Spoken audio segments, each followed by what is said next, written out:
오늘 읽으신 하나님의 말씀은 열왕기하 10장 18절에서 29절까지의 말씀입니다.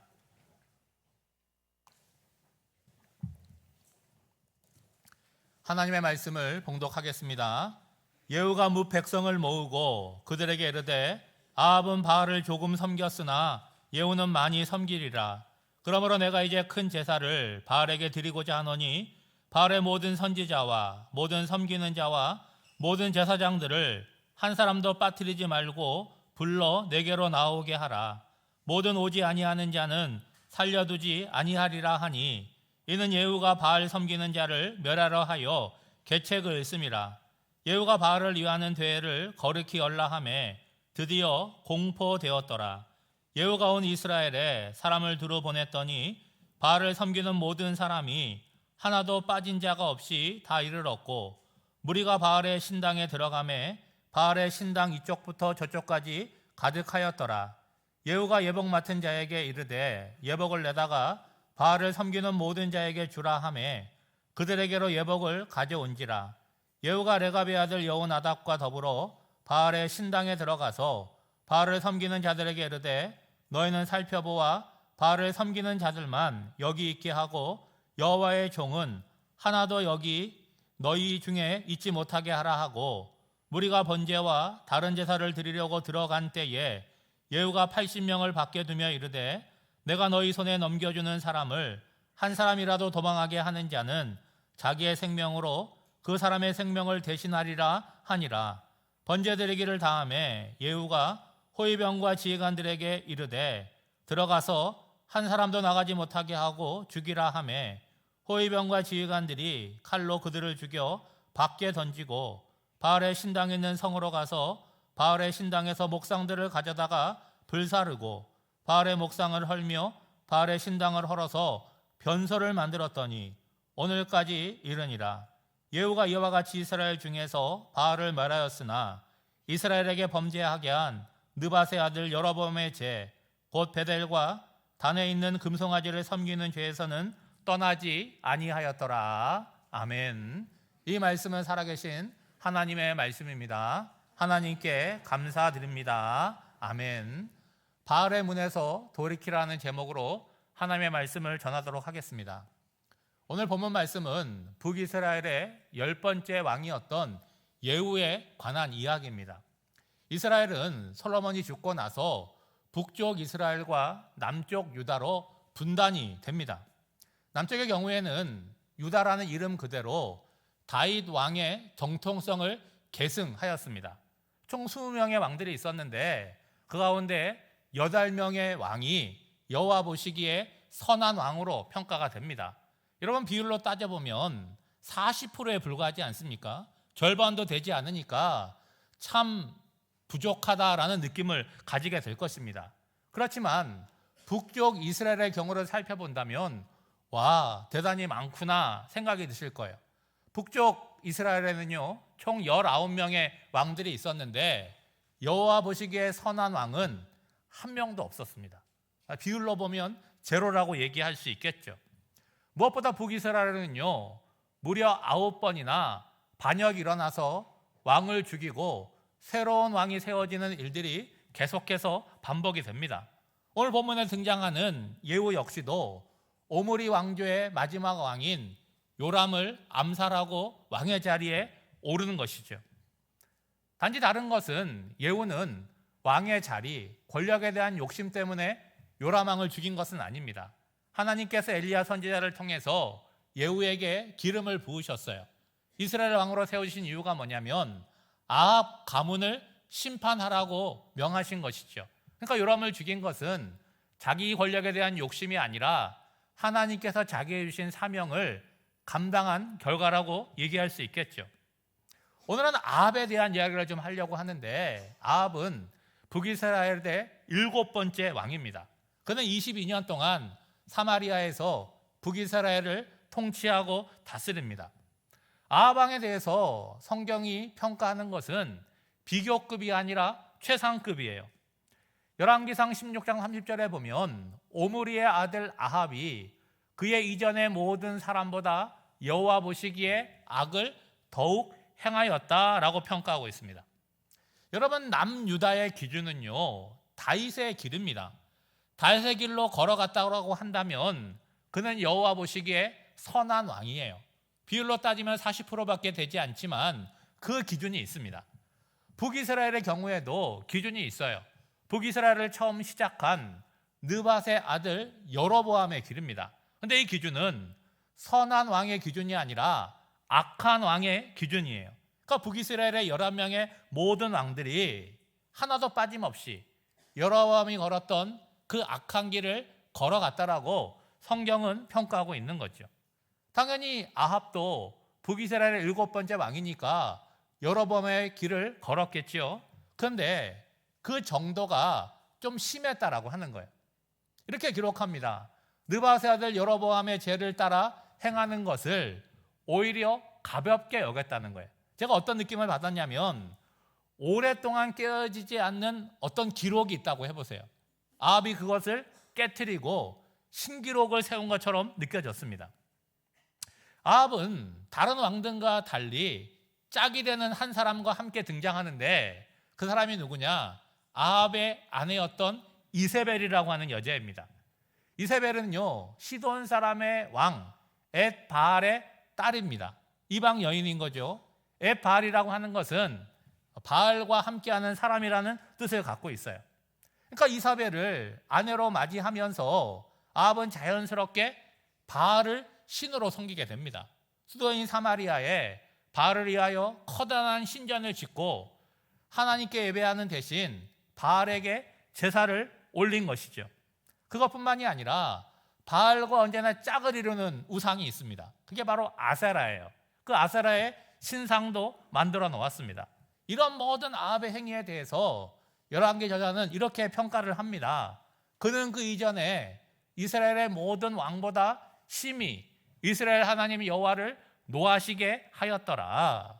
여러분, 성경이 어떤 왕에 대해서 선하다거나 혹은 악하다라고 평가를 할 때 그 기준이 있습니다. 여러분, 왕이라고 하는 존재는 한 나라를 통치하는 사람 아닙니까? 그러니까 왕을 평가할 때는 뭘로 평가를 하겠습니까? 세상적인 기준으로 보면 전쟁에 승리해서 영토를 넓혔다거나 아니면 무역이나 이런 걸 잘해서 경제를 성장시켰다라고 한다면 세상은 그 왕을 뭐라고 평가해요? 좋은 왕이었다, 훌륭한 왕이었다라고 평가를 하겠죠. 그런데 이스라엘의 왕들은 그런 식으로 평가하지 않았어요. 하나님 보시기에 어떠하느냐? 신앙적인 기준으로 평가를 하였습니다. 여러분, 신앙적인 기준이 뭐겠습니까? 하나님의 언약, 하나님의 말씀을 얼마나 충실하게 지켰느냐. 잘 지켰다라고 한다면 선한 왕이겠지요. 무시하고 지키지 않았다면 악한 왕으로 평가가 될 것입니다. 여러분, 한번 생각해 보세요. 왕이 있습니다. 하나님을 경외해요. 하나님을 사랑합니다. 그러면 그의 삶이 어떻게 되겠습니까? 반듯하겠죠.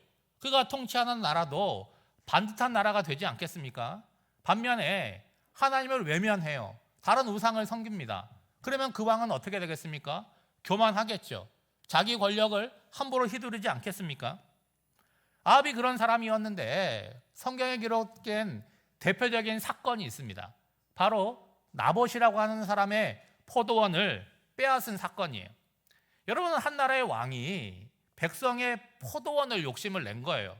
그 이유도 보면 거기다 채소 같은 거 심어 먹으려고 욕심을 낸 거죠. 그러니까 나봇이 뭐라고 얘기를 하냐면 우리 조상이 물려준 땅이기 때문에 매매할 수 없습니다 라고 했더니 낙심하는 거예요. 그랬더니 그의 아내 이세벨이 그런 거 갖고 그러냐고 거짓 증인들을 사가지고 이 나봇이라는 사람이 여호와 이름을 모독했다고 거짓 증거를 해서 돌로 쳐서 죽입니다. 그리고 포도원을 빼앗아서 자기 남편 아합에게 준 거예요. 여러분, 한 나라의 왕은 백성들의 생명과 재산을 보호해야 되는 책임이 있잖아요. 그런데 오히려 자기 백성의 물건을 빼앗기 위해서 거짓으로 죽였다라고 하니까 그 행위가 잔인할 뿐만이 아니라 하나님 보시기에 얼마나 악하겠습니까? 아합이 온갖 악한 일을 저질렀지만 하나님에게 결정적으로 심판을 받게 된 사건이 뭐냐? 바로 나봇의 포도원을 빼앗은 사건입니다. 선한 왕들을 보면 그 행보를 보면요, 백성들이 하나님만 섬길 수 있도록 우상들을 열심히 제거하는 일에 앞장을 서요. 반면에 악한 왕들은 어떻게 합니까? 자기가 앞장서서 하나님 대신 우상을 숭배하는 데 앞장을 서지요. 그러면 여러분, 우리가 이런 생각을 할 수 있잖아요. 하나님만을 사랑하고 하나님만을 섬기면 하나님께서 복을 내려주셔서 그 시대가 전쟁도 없고 경제적으로 어렵지 않고 잘 살지 않겠느냐라고 생각을 할 거 아닙니까? 반대로 하나님을 배신하고 우상을 섬기면 어떻게 돼야지 정상이에요? 사는 게 어렵고 전쟁이 일어나고 살기가 힘들어서 하나님께 돌아와야 될 것 같은데 실제로 살아가는 현실은 그렇지 않았다는 거예요. 하나님 보시기에 선한 왕이라고 할지라도 전쟁이 있어서 어려움에 처하기도 하고 경제가 어려운 적도 있었습니다.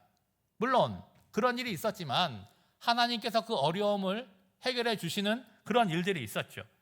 그럼 당연히 반대의 경우도 있지 않겠습니까? 아합과 같이 우상을 숭배하고 하나님을 멀리 함에도 불구하고 문제가 없는 시대도 있지 않았겠어요? 아합의 시대가 그러했다는 거예요. 북이스라엘의 역사 가운데 정치적으로, 군사적으로, 경제적으로 가장 강성한 시기라고 판단받는 때가 바로 아합 왕의 시대였습니다. 근데 문제는 뭐냐? 이러한 시기가 장기화되면요, 백성들이 하나님에 대한 두려운 마음이 점점 감소하게 된다는 거예요. 그렇죠? 그리고 어떻게 됩니까? 현실과 타협을 하게 되는 거죠. 아합이 우상을 앞장서서 숭배하니까 백성들도 당연히 따르지 않겠습니까? 하나님과 언약을 맺은 이스라엘 백성들이 하나님을 배신했어요. 하나님을 외면한 것입니다. 그리고 돌아가는 현상들을 보니까 바알과 아세라를 섬기는 사람들은 목소리가 커져요. 힘을 얻습니다. 그리고 사회적으로 높은 자리를 차지해요. 반대로 여호와의 이름을 증거하는 사람들은 홀대를 받고 그리고 고난을 받으니까 점점 사라지게 되는 거예요. 그러니까 자연스럽게 이스라엘 백성들에게 하나님의 말씀을 전해줘야 되는 사람들이 적으니까 그 소리를 듣기가 점점 어려워지는 거죠. 하나님의 말씀을 듣지 못하니까 이스라엘 백성들이 어떻게 되는 거예요? 하나님에 대한 두려움이 서서히 사라지는 거예요. 그래서 그들의 인생에 가장 중요한 게 뭡니까? 수단과 방법을 가리지 않고 어떻게 하면 잘 먹고 잘 사느냐, 그게 전부인 세상이 되어버린 거죠.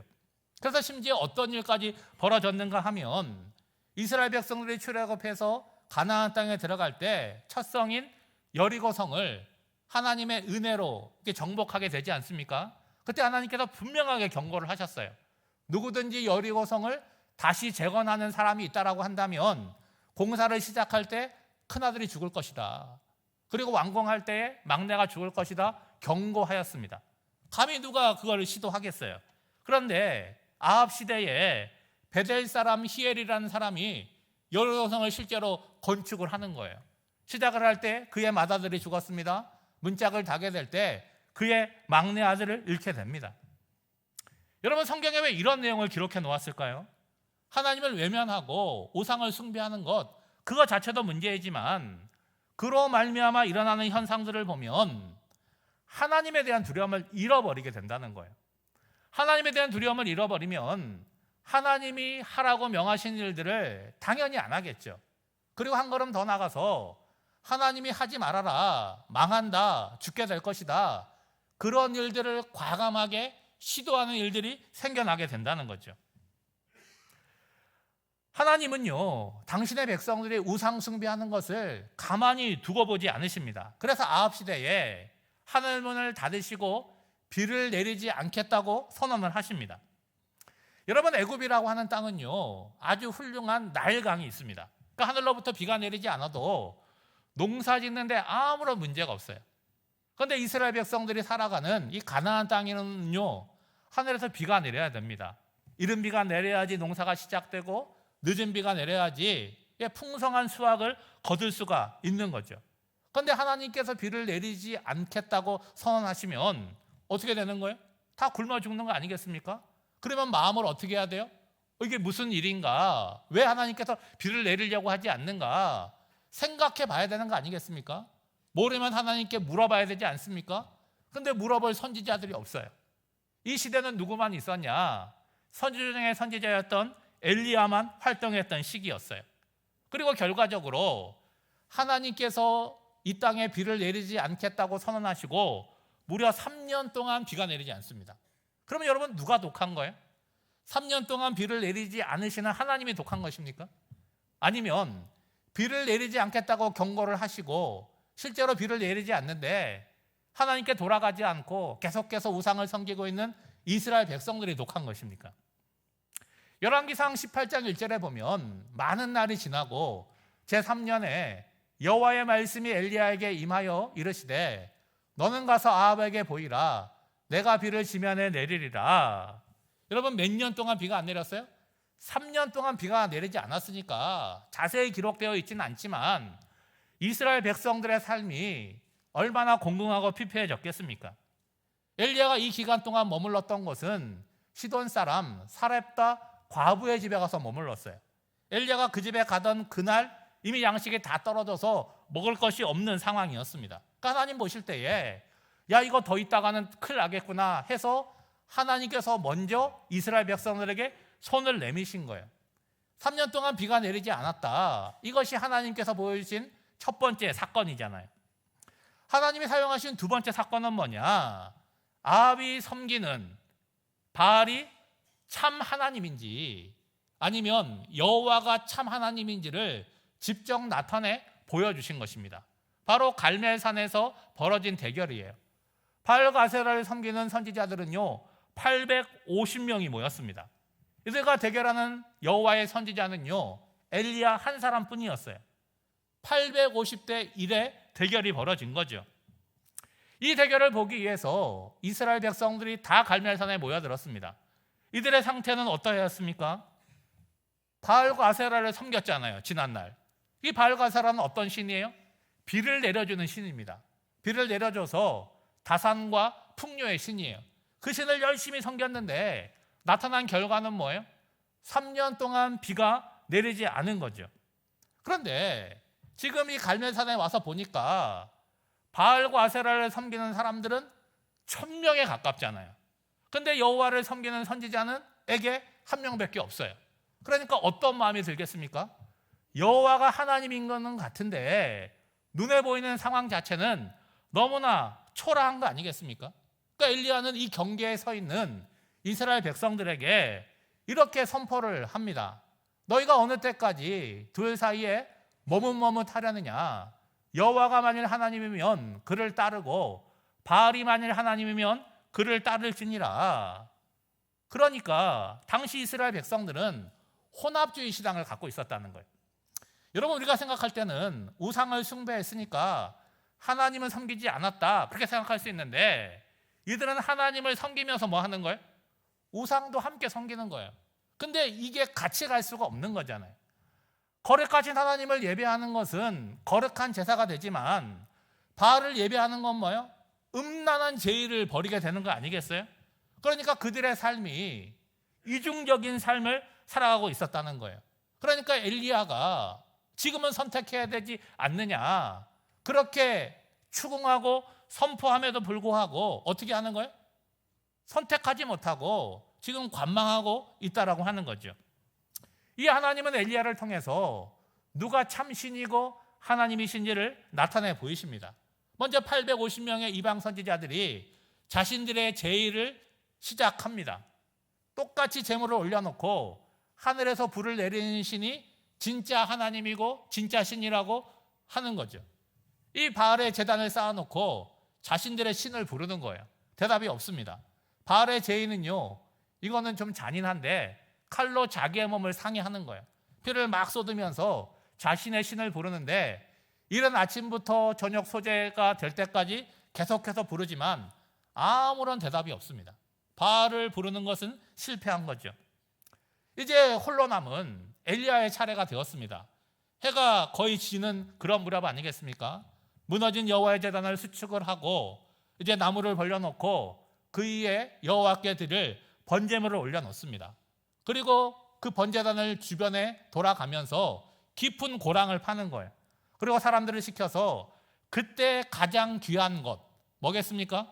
3년 동안 비가 내리지 않았으니까 물이겠죠.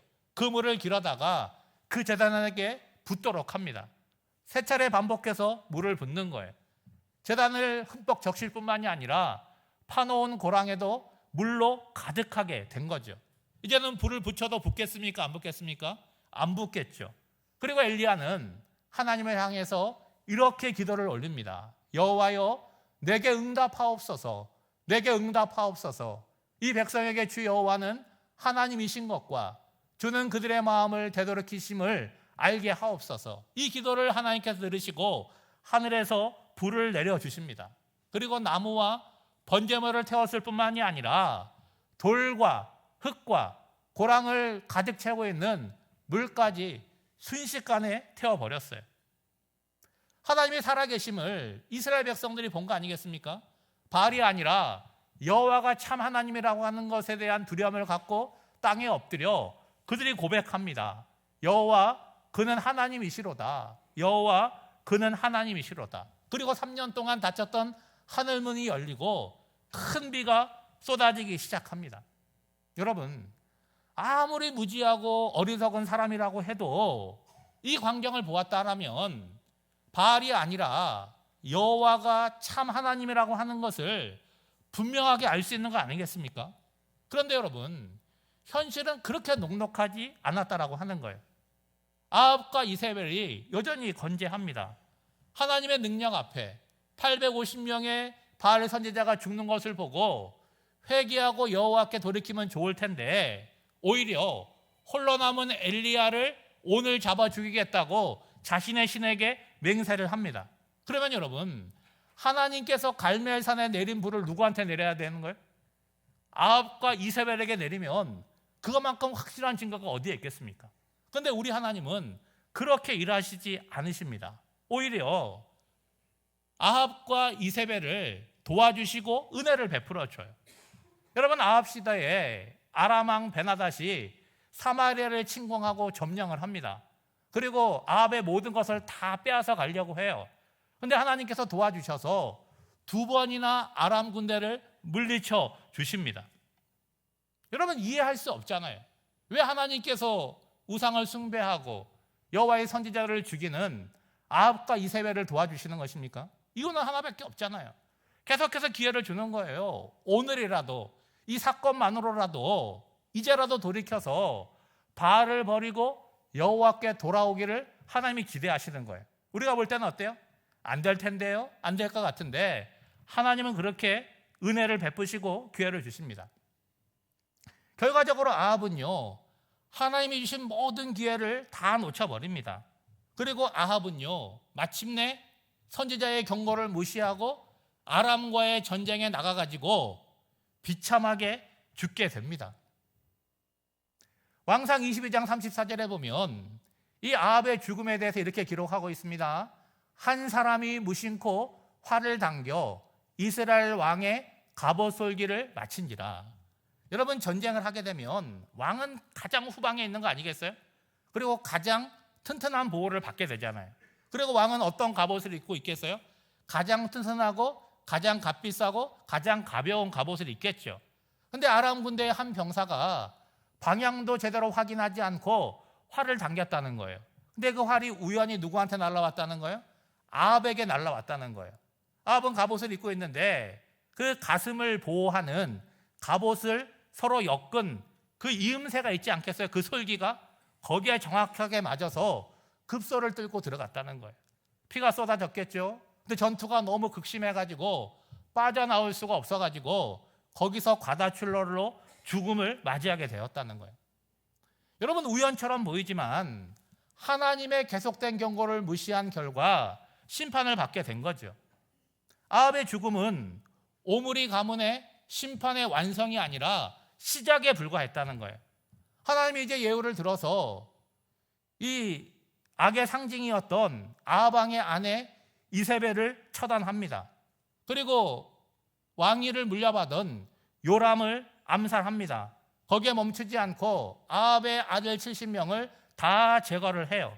한마디로 아합 가문에 속한 모든 씨들을 완전히 죽여서 제거해 버린 것이죠. 오늘 보면 바로 앞전인 17절을 보시면 사마리아에 이르러 거기에 남아있는 바 아합에게 속한 자들을 죽여 진멸하였으니 여호와께서 엘리야에게 이르신 말씀과 같이 되었더라. 여러분, 이 일들은요, 은밀하게 비밀 속에서 이루어진 일이 아니잖아요, 여러분. 아마 오늘날로 얘기하자면 매일 메인 뉴스에 나와서 누구나 다 알고 있는 그런 사실이었을 거예요. 그러니까 고민되거나 헷갈리는 뉴스가 아니었다는 거예요. 정리해보면 풍요와 다산의 신인 바알을 섬겼음에도 불구하고 하나님이 비를 내리시지 않으니까 3년 동안 물구경 못하고 고통을 당했습니다. 갈멜산에서 하늘에서 불을 내리는 분은 바알이 아니라 하나님이라고 하는 것들도 자기 눈으로 다 목격을 했어요. 하나님을 외면하고 바알을 섬기며 법 위에 군림하며 무고한 생명을 함부로 죽였던 아합과 이세벨이 얼마나 비참하게 죽는지도 다 보았습니다. 여러분, 이세벨 같은 경우에는 악을 떨쳤지만 높은 창에서 추락사 해가지고 개들이 다 뜯어먹었어요. 그 시체 자체를 찾을 수가 없었습니다. 이것은 여러분, 하나님이 엘리야를 통해서 이렇게 하겠다고 미리 예언하신 바를 성취한 거죠. 그러면 여러분, 깨닫는 바가 있지 않겠습니까? 바알이 아니라 이제는 여호와가 하나님이심을 확실하게 알고 있는 거 아니겠어요? 그러면 이제는 바알을 쳐다보지도 않고 여호와 하나님만을 선택하고 예배하는 것이 너무나 당연하고 상식적인 거 아니겠습니까? 그런데 여러분, 너무나 당연한 것을 당연하게 여기지 않고 상식적인 것을 상식적으로 여기지 못하고 여전히 바알의 문을 향해서 들어가는 사람들이 있음을 오늘 본문은 말씀하고 있습니다. 여러분, 예후의 행보를 보면서 바알을 섬기는 사람들은 좀 두렵지 않았겠어요? 야, 이러다가 죽겠구나 라는 생각을 했겠죠. 그런데 예후가 뜻밖의 선언을 합니다. 아합이 바알을 섬겼지만 그 정도는 세 발의 피다. 나는 더 열심히 더 크게 섬기겠다라고 얘기를 합니다. 그러니까 바알을 섬기는 사람은 어떤 마음이 들겠어요? 야, 이게 무슨 일이냐, 죽을 줄 알았는데 살게 되었구나라고 여겼겠죠. 오늘 보면 19절 말씀에 보면 예후가 바알을 위하여 큰 제사를 드리겠다고 전국에 공포를 합니다. 그러니까 바알의 모든 선지자들, 바알을 위하여 일하는 사람들 다 초청을 한 거예요. 시간은 얼마나 걸렸는지 모르겠지만 사람들을 온 이스라엘 땅에 다 보내가지고 바알과 관련된 사람들을 다 불러 모았습니다. 아마도 아합이 만들었던 그 바알의 신전에 모여들었겠죠. 그래서 바알의 신전은 이제 바알을 섬기는 사람들로 가득 차게 되었을 것입니다. 그 사람들에게 어떻게 하는 거예요? 유니폼을 다 갈아입히는 거예요. 예복을 입히는 것입니다. 왜 입히는 거예요? 구별하려고 그렇게 하는 거죠. 여러분, 예후의 본심이 뭡니까? 하나님께서 예후를 선택하신 이유가 뭐예요? 바알을 이 땅에서 몰아내는 것, 바알 숭배를 뿌리 뽑는 것, 이것이 예후에게 맡긴 사명인 거예요. 그러니까 예후는 머리를 써서 거짓말이지만 계책을 사용해서 바알과 관련된 사람을 다 모은 거죠. 여러분, 살 길이 열렸다고 생각한 바알 숭배자들이 바알에게 번제를 드리자마자 예후는 무장한 군인 80명으로 하여금 그 사람들을 하나도 빠뜨리지 않고 다 죽여버립니다. 그리고 여러분, 26절 27절을 보면 바알의 신당 있는 성으로 가서 바알의 신당에서 목상들을 가져다가 불사르고 바알의 목상을 헐며 바알의 신당을 헐어서 변소를 만들었더니 오늘까지 이르니라. 여러분, 변소라는 말 오랜만에 들어보시죠. 여러분, 여호와 하나님께서 바알의 신당을 변소로 만들었다는 게 뭡니까? 바알 숭배를 얼마나 가증하게 여겼는지를 잘 보여주는 거죠. 여러분, 예후의 이 모습은 얼마나 철저합니까? 하나님의 기름 부으심을 따라서 열심히 있는 모습을 보여줬잖아요. 이제 예후는요, 계속된 이스라엘의 불행을 끊을 수 있는 기회를 맞이한 거잖아요. 악한 여로보암의 길을 끊어버리고 이제 좋은 왕의 기준, 새로운 왕의 기준이라고 할 수 있는 예후의 길을 자신이 만들고 뒷사람들에게 제시할 수 있는 것 아니겠습니까? 그런데 불행하게도 예후는 그것에 실패했다는 거예요.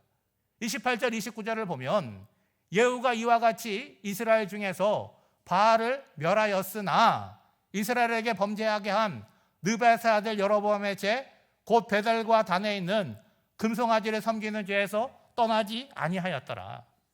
바알은 제거했습니다. 근데 뭘 제거하지 못했다는 거예요?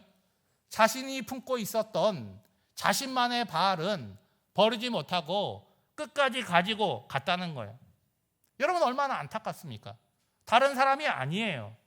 하나님의 능력과 은혜를 가장 가까이에서 직접적으로 경험한 사람 아닙니까? 그럼에도 불구하고 여로보암의 죄에서, 여로보암의 길에서 떠나지 못했다라고 하는 거예요.